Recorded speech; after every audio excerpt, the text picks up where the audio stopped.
Hello and welcome then to episode 15. And this week we are looking at mobile phones and the issues of mobile phones around in schools and the impact they have on behaviour and how teachers can deal with some of those issues, some of the problems they create. Let's do this.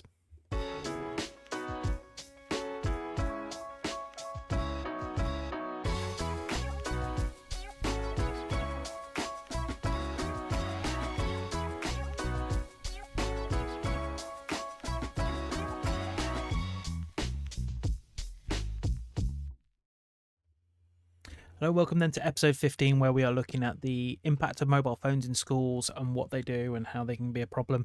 Mobile phones are fantastic devices, but unfortunately they're becoming more of a problem in schools, and we're going to go through the various things that they do and issues that they cause. Got a list of things we'll go through. Kind of keep it kind of quick, and then what we're going to finish up with is we're going to go through the current kind of trend and craze that's coming around in schools that people need to be aware of, both parents, teachers, so that we can start to tackle some of those issues. So the first one then really is phones can just be a general distraction. They can cause students to be distracted during the lessons. Examples that I've seen and worked with before in schools recently is even to the point where, and this is why it's important to inform parents, and we've talked about this idea of over communicating behaviour policies to parents to make it really clear why we don't like these things in school, because a lot of the time when we come into conflict with parents around behaviours because they don't understand the reasons behind something. But with regards to a distraction, one of the ones I've seen before is where parents will text in or call a child. I've heard, it's not unheard of to have, pick up on stories where parents actually called a child in the middle of a lesson to ask them a question, and for me that's just not acceptable. That's real lack of support from parents with dealing with behaviour in schools, and so we have to inform them, because it is about educating both parents and students about the use of mobile phones, and just calling in a lesson is not acceptable. So they can be a distraction, and that's both to and from, because there are other issues around students having sort of fallouts with other students and then going off to the toilets and calling their parents upset. And I've dealt with incidents like this before, where a student has gone into the toilet upset, called home, crying their eyes out, can't quite get all their words out. And as a parent myself, if I had a child ringing me in tears and upset or worried and couldn't get their words out, I'd be panicking and thinking the worst. What's going on? What's happened? So educating students and parents is essential, really, to kind of make sure we don't have those big problems and those issues. So distraction is the kind of the first one I'm going to talk about. Second one is cyberbullying, which they all kind of interlink together in terms of misuse of phones. We'll talk about some of the positives as well. But cyberbullying is a major issue. Going back 20 years ago, if not longer, and certainly back when I was at school, we just didn't have the issue of phones. If there was any issues around sort of bullying, it was all one-to-one. It was in person. You could try and avoid the bully. You didn't have to go. If you saw them coming, you could walk the other way. The problem is nowadays is that bullying's 24/7, particularly when students are at home and they're, in the old days, you'd be away from that. You wouldn't be around the issue anymore. You'd be in the safety of your own home. But now bullies can get to individuals at any time of the day, including at night. And that's one of the issues that students have, is staying on phones till late at night. Not even getting into the whole mental health and well-being stuff at the moment around the use of phones and dopamine. We'll talk about that in a bit. But the fact is, if they're getting picked on a bully, they can sort of have this 24/7. And one of the big issues we're seeing, and I've seen it in other schools as well, and I'm certainly hearing about on the internet, is this idea of students are quite happy just to hand out their details, their contact details around mobile phones, and issue them out to friends and have shared groups in Snapchat. And then they'll say things like, well, I don't know how they got my details. And you go, well, that's because you're putting it out there and you're not realizing people are passing on that information.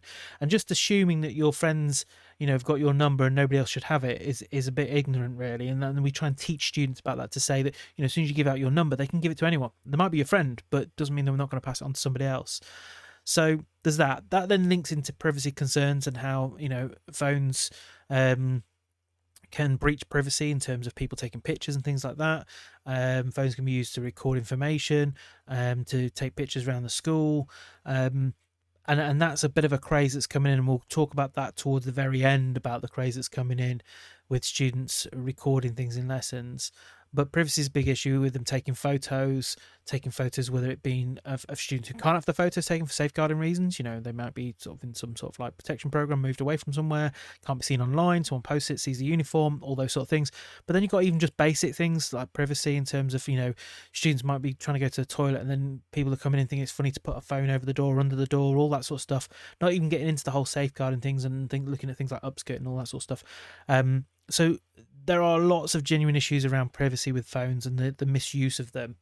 And taking pictures is a prime example of one, in videos, and then them taken out of context and being edited and uploaded onto things like Snapchat. So again, more big concerns with phones. Cheating to some extent is another one. Tends to be actually around sort of smartwatches, the big issue at the moment. Although I have to say, cheating with a phone, we have such strict procedures and rules now in exams, and I know in some schools there's lots of thorough checks, and sometimes they'll have places where they can drop phones off or bags and stuff like that. So it doesn't tend to be as big an issue as what we probably thought it would have been. And watches is probably the one that we look out for now, because people can use things on the watches. I mean, an iWatch is great, but they're still not that great for doing searching and finding. If you can cheat on one of those in the exam, I think you've got far too much time to practice that sort of stuff. I mean, I'm pretty tech savvy, but I'd still find it quite difficult to use that to really kind of, unless you put notes on there and access them in that way. So cheating can still be a problem with smartphones. One of the other issues, though, really is around kind of inequality between students in terms of people having the best phone, worst phone. People have basic phones and more expensive ones, and then with that comes the safety of those devices. Obviously, if you follow the guidance, it does actually say that if we confiscate items, we're not responsible for them. We are legally protected, and that's in the government guidance. So things around theft of phones can be a big problem, because people have the most expensive phone. Phones are not cheap, not like the old kind of Nokia days where you could have a real cheap phone. It wasn't really a problem. Now phones, £1,000 at least, so that's a lot of money if you think about just lying around. And sometimes students don't really have that real kind of respect and value for property, so they leave it in a bag. And the standard one we hear is someone says, "Oh, I'll put it in my bag," and someone's nicked it, and then you end up trying to deal with it, and a lot of students get frustrated. I understand that, but it's not really the school's fault. We do say to them, don't bring those items in. So that's that, really. And then addiction, we're coming back to what I said before earlier about sort of mental health and well-being, and students can get addicted to things. There's whole studies done on this. There's a book which I'll post a picture of called Reconnect, which talks a lot about addiction and phones, and I think it's just a really good book to read in general, but the section at the beginning is really important around how students are becoming more and more hooked to social media, the impact of that, the mental health, likes. And there's a strong correlation between the introduction of some of these new apps and TikTok and things like that and students' well-being. We've got a massive mental health and well-being crisis at the moment, and I do say crisis across the UK, in that students are getting a lot of that, I believe, from the fact that there's so much kind of misuse or misunderstanding of how to use social media and the impact of that. And when you talk to students and when they see things on Instagram and stuff like that, and it makes them feel inadequate or that they're not as popular, it has a massive impact. Facebook was like that when it came out, to be honest, and I think that was for people of my age and probably a little bit younger. Facebook was one of those things that people used to just post these amazing lives on there, and really it just wasn't true, and it actually then made everybody else feel inadequate or not as important, etc. So it has a massive issue in terms of well-being. Sometimes I don't think it should be called social media, it's more like anti-social media. We need to think about how we can reconnect and bond with people, and that's the title of that book actually, is that reconnect, and how we can get people back together and form these bonds that are really important, because it's been missed through COVID. So phones have a massive part to play in that. We think that they're really good in terms of communicating with other people, but actually they drive us further apart to some extent. Social media can be amazing if it's used properly as well. It's great for staying in touch with people over long distances, but it has to have its place. So there's the addiction side of things, and included in with that hitting that like button and posting a picture, and some students just waiting to get I've posted that, why haven't I got 50, 100 likes on it already? And there's that issue there. Then you've got the impact of sort of inappropriate content and safeguarding students, because if they've got access to a phone, and a lot of parents, and so we spend a lot of time educating parents on this, as the impact of phones and the fact that you wouldn't just send your child anywhere around the world and go, well, they can go wherever they want, but with a phone they can do that. They can contact whoever they want. Imagine having rather than their bedroom being upstairs and the gatekeeper being like the downstairs door, it's like having their bedroom with the door open to the world, and anyone can come in and access it without you knowing about it. And yet we're quite happy as parents to allow students to just have that access. And so it's worrying that students at school can access that material, particularly inappropriate material, on their phone without anyone knowing. Now, don't get me wrong, if you're tech savvy, and I'm pretty tech savvy, but I still find it difficult to manage those settings and understand how that works with my own son. And I'm pretty up to date with stuff. So your average parent is not going to be able to do that. So it's important that we educate them on that as well. And I know I've worked with some parents in school to help them with those things and tell them how they can change those settings and link their phone to their child's phone so they can see what they're doing, how often they're using it, when they're on it, when they're not. And certainly with that as well, it's not just about how they're accessing inappropriate content when they're in and around their friends, but it's also, at home as well. One of the things we recommend is that, when I say it to parents, it's like, tell them to put the phone away at night, switch it off early, sort of, if they're going to bed at sort of 10 o'clock or 9 o'clock, whatever, then an hour before, put the phone away, take it off them, get them a proper alarm clock so they don't actually have to rely on their phone to wake them up, because they're not going to just put it down. It's the amount of students now that we see that are struggling with behavior and sleep patterns is because they're on the phone till 2-3 o'clock in the morning, texting each other, sending messages. Just not appropriate. I mean, if you just think about it, it's a bit like if you imagine having a load of students over or children over, your own children with their friends for a sleepover. If they're all talking at 1-2 o'clock in the morning, you'd want to stop them, but they're doing it on the phones and they're doing it more discreetly. So it's something that we try and educate and support parents on. So obviously we mentioned the health concerns there before in terms of mental health and everything else. So coming back to how do we tackle all this then? Well, the simple thing is educating students, talking to them, and not telling them not to do things. If you tell someone not to do something, they're more likely to do it. What we do is say, here's information, make an informed choice. So it's about giving them that information, training them. We have a behaviour for learning curriculum, and we talk about how can we train students to understand the risks and the benefits of things. Because it's not just about saying, take the phone away. It's about saying, hey, here's a great, fantastic device. Love mobile phones. They're brilliant. They can be used for great things. And it's a shame we can't use them more in schools, things like Kahoot and Quizlet and things like that, which are, great interactive devices to use in the lesson if we could actually train students to use them appropriately. So there is that. So the one thing to be aware of at the moment, and it's not an easy one to tackle, is that there is this current craze of students recording things inappropriately. Now, it used to be, and you'd see things on YouTube, if you do a search, you'll find them, that students would take videos of teachers. I've seen one years ago, back in the early days of mobile phones. So this was probably about sort of 15 years ago.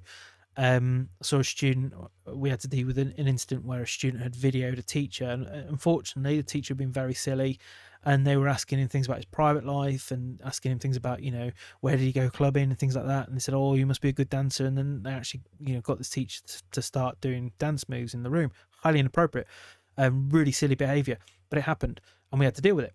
And students videoed it and uploaded it, and we found it online. And I often do searches for whatever school I work in. You can actually set things up as well. So this is a bit of advice for teachers and parents, but you can set up auto alerts on Google. So you just type in the name of your school or whatever it is, and you can have it auto alert. You can send emails with regards to anything that pops up on the internet to do with that topic or that subject or that name. And I've done that a few times around my own name and my own school. So if anything ever comes up or is posted by a student, it alerts me. It's very, very powerful. So you can do that as well. Top tip for you. So coming back to what the craze is then, the craze is not just videoing students now. The trick that students are doing, because they've caught onto the fact that you can catch them videoing really, really easy. What they're doing now is they're actually putting it onto audio recording, putting it in their pocket. And you're probably thinking, well, it's not much use, but it is if you're then saying things to a teacher to goad them into saying things you shouldn't. Now, don't get me wrong, we shouldn't be saying those things at all, whether you're being recorded or not. And that's the key to solving this one, is that it's coming back to being professional at all times.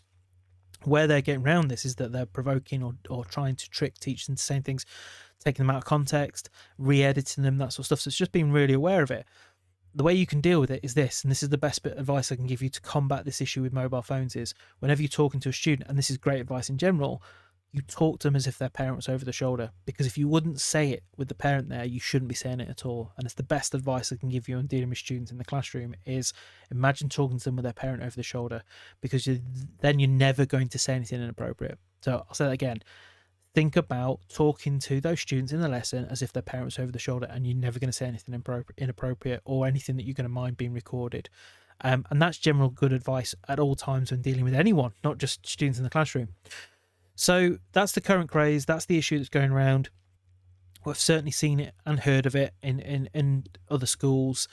Fortunately, the ones that I've dealt with haven't been major issues. There have been things where students have just recorded teachers and then are sharing it around, still inappropriate. Fortunately, the teachers, hadn't said anything silly. They weren't doing anything wrong. It was just a bit of a trend and a pattern. But I have heard of other stories in other schools where unfortunately. And it has been around, tends to be supply teachers who get the tough end of it, because they're coming in, they don't know the students as well. The students will then trick them into saying something silly, ask them something about their personal lives, or antagonize them sometimes. So it's just something to be aware of, that it is a bit of an issue. It's something that we're seeing at the moment, and if that's helpful to combat, then it's useful. So best advice I can give you is think about all the comments and things that you're making to any student, and as imagine the parents over the shoulder, and it will always protect you, because you're not going to say anything silly. And other than that, really, it's about making sure that mobile phones, in an ideal world, mobile phones would just be handed in at the beginning of the day. And we've certainly done this in one of my older schools, where we actually got the students to hand their phones in every single day, and then they were given back at the end of the day. And that's what ideally we would want, or even better, we could get it to the way students are using the phones appropriately throughout the day. Can we get there? That's a good question, something to think about, and I'll see you in the next video. Take care. Thanks very much.